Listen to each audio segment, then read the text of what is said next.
Alright my good people, and welcome back again to Anointed Lady TV. Like this now, me don come your screen with breaking news. Me don come your side with another legit intel on the things and things wey dey go on for inside with nation Nigeria. And the koko now be say, one former commissioner for works and elder statesman for inside Rivers State, this person dey go by the name Chief David Briggs. He now don come outside dey criticize the minister of the Federal Capital Territory, wey be Wike, for the recent remarks about the former governor of Rivers State, wey be Peter Odili. Oga David Briggs wey be say him bin serve under Oga Peter Odili, come dey accuse Oga Wike say last Oga Wike dey benefit from the crisis, and Oga Wike dey talk without thinking.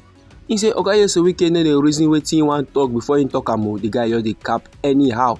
And he say the things and things wey Oga Wike dey talk, so e just be as if the thing dey fuel the crisis. E just be as if the thing now e dey promote the political tension wey dey happen for inside Rivers State. And Oga David Briggs wey be say he na former commissioner for works and elder statesman for inside Rivers State, he dey yarn all this level dey give tori people for inside Port Harcourt on Saturday.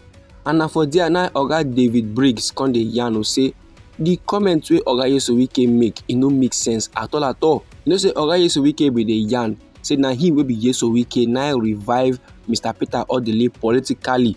So now Oga David Briggs dey yarn say that thing wey Oga Wike talk say na insult to both Mr. Peter Odili and the people of Rivers State. No be small matter like this, my good people. Now you know say this gbas now wey dey happen, so this quarter between Oga Wike and Peter Odili, e dey happen sake of say as the FCT minister wey be Wike and the current governor of Rivers State wey be Siminalayi Fubara dey get issues, they dey get political beef. Mr. Peter Odili come go dey support the Rivers State governor wey be Siminalayi Fubara against the FCT minister wey be Oga Wike. That my good people, now why Mr. Peter Odili now don dey get issues with Oga Wike.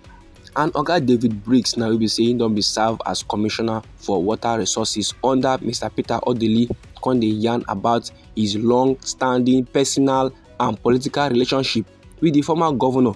He now come dey describe Sir Peter Odili as a father figure. He come dey describe Sir Peter Odili as man wey be say he dey always dey guide people. He na guiding influence. So that na why he dey kick against the attempt of the FCT minister wey be Wike attempt to go rewrite history and undermine the contributions of Peter Odili to Rivers State. And the matter no end there, my good people. Oga Briggs constantly accuse Oga Wike of undermining peace for inside Rivers State. He now dey yarn say the minister now dey try everything possible to make sure say crisis dey for inside Rivers State, and he go do anything possible, he go do anything at all to destabilize Rivers State for his own benefit. The man just dey put sansan for all the garri of Rivers State people to make sure say things no go well, and as things no dey go well, things dey give am joy.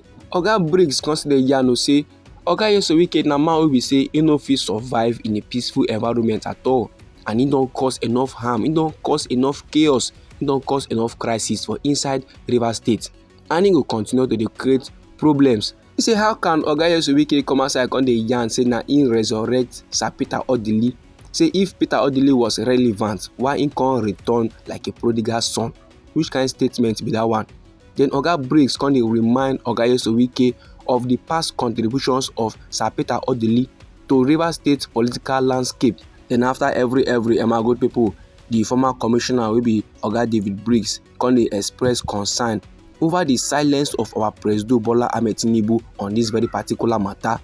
He now come dey accuse our President Bola Ahmed Tinubu of endorsing political opportunism in Rivers State. Then Oga Briggs come dey urge Oga Wike make him go apologize to Rivers State o.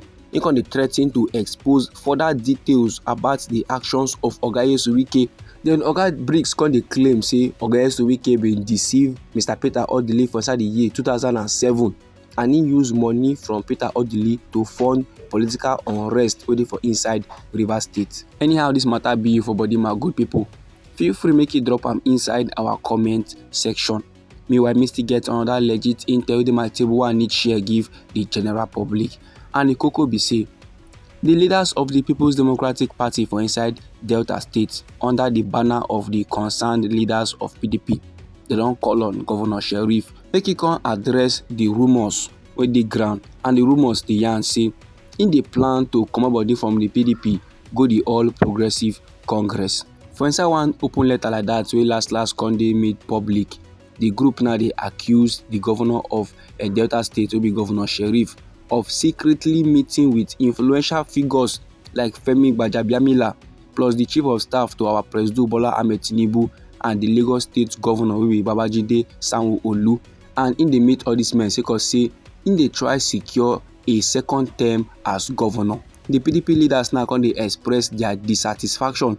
They come dey demand for a clear and immediate response from the governor to calm down the tension and clarify his political intentions. And the PDP leaders come still sama warning say any further silence by the governor on this very particular matter, they go see am as clear indication of his true intention to join the ruling All Progressives Congress. That is, if Governor Sheriff no come outside come talk on this matter, if he no come outside now come clear the air, then they go feel as say yes, true im dey plan to join the APC.